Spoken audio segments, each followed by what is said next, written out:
നമസ്കാരം പ്രിയമുള്ളവരെ, മുസ്തഫ കുന്നത്താണ്. സ്നേഹം, സഹാനുഭൂതി, കാരുണ്യം എന്നിവ സമം ചേർത്ത വിജ്ഞാനമാണ് ഓരോ വിദ്യാർത്ഥിയും ജീവിതത്തിൽ സ്വായത്തമാക്കേണ്ടത്. അനുകമ്പയില്ലാത്തവർക്ക് അറിവുണ്ടായിട്ട് സമൂഹത്തിന് ഒരു ഉപകാരവുമില്ല.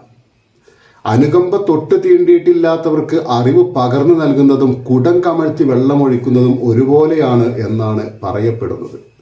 വിജ്ഞാനം ചില വിരുന്നുകാരനെ പോലെ ആവരുത്. സ്വന്തം വയറ് നിറക്കാനുള്ള പൊടിക്കൈകൾ കൊണ്ട് ആതിഥേയന്റെ മനസ്സ് കീഴടക്കുകയും വിരുന്ന് കഴിഞ്ഞു മടങ്ങിയാൽ നിന്നയോടെ പെരുമാറുകയും ചെയ്യുന്നവരുടെ കൂട്ടത്തിലാകരുത് ഒരു വിജ്ഞാനദാഹിയും.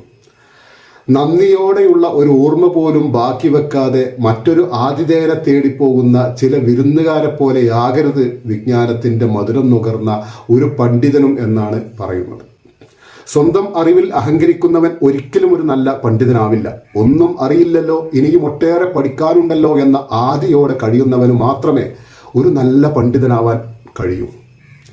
കാലത്തിന്റെ കൈപിടിച്ച് വിജ്ഞാനത്തിന്റെ മധുചഷകം തേടി ലോകാലോകങ്ങൾ മുഴുവൻ തേടി അലഞ്ഞ് ഒരു പുതിയ അറിവ് നേടുമ്പോൾ, ഒരു പുതിയ അനുഭവം പഠിക്കുമ്പോൾ ലോകം കീഴടക്കിയ സന്തോഷം അനുഭവിക്കുന്നവനാണ് യഥാർത്ഥ വിദ്യാർത്ഥി.